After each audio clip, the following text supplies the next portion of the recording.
మంత్రి నారా లోకేష్ ఈరోజు ఏ స్థాయిలో ఉన్నారు, తనకంటూ కూడా ఎటువంటి గుర్తింపు ఉంది, ప్రభుత్వంలో తను ఎలా పనిచేస్తున్నారు, ఇంకోవైపు పార్టీని ఏ విధంగా హ్యాండిల్ చేస్తున్నారు అనేది చాలా కీలకం. అయితే నారా లోకేష్ గారికి ప్రభుత్వంలో ప్రస్తుతానికి 2-3 శాఖలతో చాలా కీలకమైన పదవులు అయితే ఉన్నాయి. ఐటీ శాఖ మంత్రిగా ఆయన పదవి బాధ్యతలు అయితే తీసుకున్నారు. ఆ పదవి బాధ్యతలు అనేవి 100కి 100% ఆయన తనకున్న పరిణితి పరిజ్ఞానం ఏదైతుందో అవన్నీ కూడా ఉపయోగించి ఈ రోజు ఆంధ్రప్రదేశ్ అభివృద్ధికి ఆయన బలంగా కృషి. ఇక్కడ వరకు కూడా బాగానే ఉంది. అయితే పార్టీకి సంబంధించి నారా లోకేష్ గారికి సరైన పదవి అనేది లేదు. కేవలం నారా లోకేష్ గారు పార్టీలో ఒక వ్యక్తిగా ఉన్నారు. సీఎం చంద్రబాబు నాయుడు గారి కొడుకుగా ఉండడం అయితే జరిగింది. కానీ గతంలో నారా లోకేష్ గారికి ఇప్పుడు నారా లోకేష్ గారికి ఎంత డిఫరెన్స్ ఉందనేది ప్రతి ఒక్కరు కూడా చూస్తూనే ఉన్నారు. అయితే ఇప్పుడు పార్టీ అనేది ఒక హై స్టాండర్డ్ గా అయితే వచ్చింది. ఎందుకనంటే 2019 నుంచి 2024 గత 5 ఏళ్లు కూడా పార్టీ పడ్డ కష్టాలు, పార్టీలో నాయకులు పడ్డ కష్టాలు అనేవి ఎవరికి తెలియను.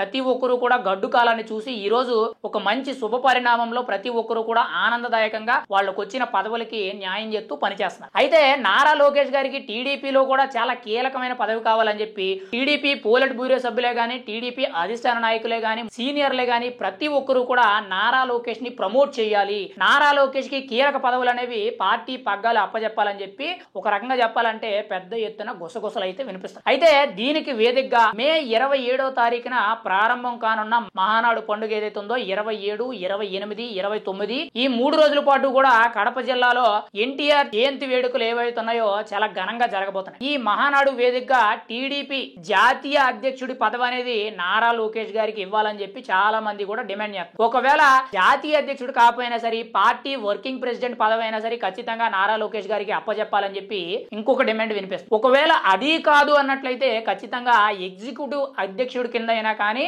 ఆయనకి పార్టీకి సంబంధించిన ఒక పదవి అనేది ఖచ్చితంగా ఇవ్వాలని చెప్పి చాలా పెద్ద ఎత్తున గుసగుసలు అనేవి సమాచారం అయితే నడుస్తుంది. మరి ఈ మూడిట్లో ఏ పదవి అనేది ఇస్తారు? ఇప్పటికే కూడా చంద్రబాబు నాయుడు గారికి 75 సంవత్సరాలు అయితే రానున్నాయి. 75వ వసంతాలకు సందర్భంగా ఇటు మహానాడుకు సంబంధించి పార్టీ కార్యాచరణకు సంబంధించి ఫ్యూచర్ లో పార్టీ ఏ విధంగా ఉంటుంది, ప్రభుత్వం మీద వాళ్ళకు ఉండే స్టాండ్ ఏంటి, ఇలా పలు రకాల అంశాల మీద చర్చించనున్నారు ఎప్పుడు మహానాడు కార్యక్రమంలో. అదే వేదికగా పార్టీలో కీలక పదవి ముఖ్యంగా నారా లోకేష్ ని ఒక పైకి తీసుకెళ్లడానికి ఇదే సరైన సమయం అని చెప్పి ప్రతి ఒక్కరు కూడా ఆలోచిస్తూ ఇప్పటి వరకు కూడా పార్టీలో చంద్రబాబు నాయుడు గారి అభిమానులే గానీ, టీడీపీ అభిమానులే గానీ, లేదంటే లోకేష్ గారి అభిమానులే గానీ, సీనియర్ ఎన్టీఆర్ గారి అభిమానులే గానీ, ఎవరైనా కానీ వీళ్ళందరూ కూడా ఒకటే మాట, ఖచ్చితంగా నారా లోకేష్ కి పార్టీ పగ్గాలు, పార్టీ బాధ్యతలు అప్పచెప్పాలి. ఎందుకనంటే చంద్రబాబు నాయుడు గారికి రాజకీయాల నుంచి రిటైర్మెంట్ అయ్యే అవకాశం కూడా ఉంది కాబట్టి ఆయన ఇదే సమయంలో నారా లోకేష్ గారికి పట్టాభిషేకం చేసి ఆయనకి బాధ్యతలు అప్పచెప్పినట్లయితే రాబోయే మహారాజుగా ఆ తమ అభిమానులందరూ కూడా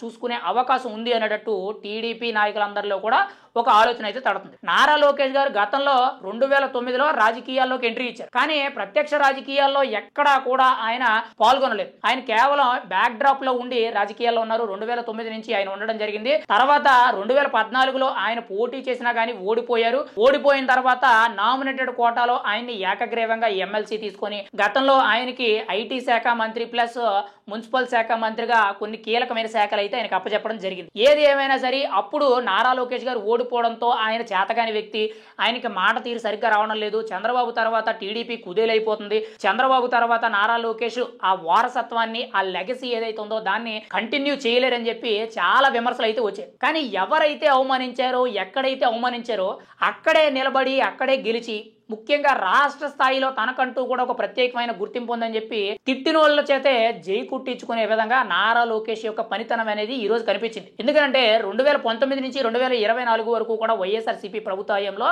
చాలా గడ్డు కాలం ఎదుర్కోవాల్సి వచ్చింది. కేసుల మీద కేసులు పెట్టుకోవడం వచ్చింది. పార్టీ చాలా బలహీనపడ్డది. ఇంకోవైపు చంద్రబాబు నాయుడు మీద అక్రమ కేసులు పెట్టి ఆయన్ని 53 రోజులు జైల్లో పెడితే ఈయనకి కనీసం సపోర్ట్ ఇచ్చిన నాయకులు కరెక్ట్ గా అదే సమయంలో పవన్ కళ్యాణ్ ఎప్పుడైతే ఉప ముఖ్యమంత్రి పవన్ కళ్యాణ్ ఎప్పుడైతే తనకి సపోర్ట్ ఇచ్చి కూటమి పొత్తు అనేది మొదలు పెట్టడం జరిగిందో ఒక రకంగా నారా లోకేష్ కి అప్పుడు బలమైన భరోసా దొరికింది. ఆ తర్వాత నుంచి కూడా నారా లోకేష్ వన్ సైడ్ గా ఎదుక్కుంటూ ఎదరకు వెళ్లడం జరిగింది.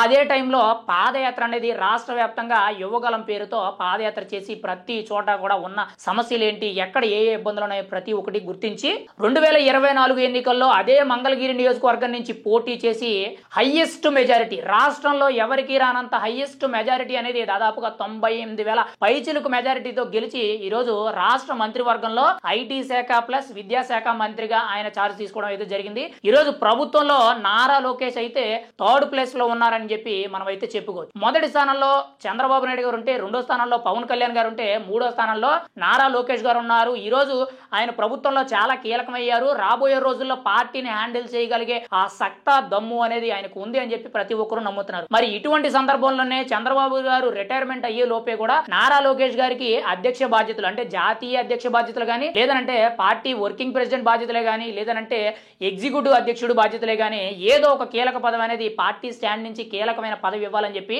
పార్టీ నాయకులందరూ కూడా ఆలోచనలు అయితే ముఖ్యంగా గుసగుసలాడుతున్నట్టు తెలుస్తుంది. ఆల్రెడీ చాలా వరకు కూడా సమాచారం అవుతుంది. ఖచ్చితంగా మహానాడు వేదికగా నారా లోకేష్ గారికి పట్టాభిషేకం చేయనున్నారు. ఆయనకి టీడీపీ పార్టీకి సంబంధించి ఒక కీలకమైన పదవి అనేది రాబోతుంది అని చెప్పి పెద్ద ఎత్తున ప్రచారం అయితే జరుగుతుంది. మరి ఈ 3 పదవుల్లో నారా లోకేష్ గారికి ఏ పదవి కట్టబెడతారనేది మహానాడు కార్యక్రమం వరకు కూడా మనం అయితే ఎదురు చూడవలసిన అవసరం అయితే ఉంది.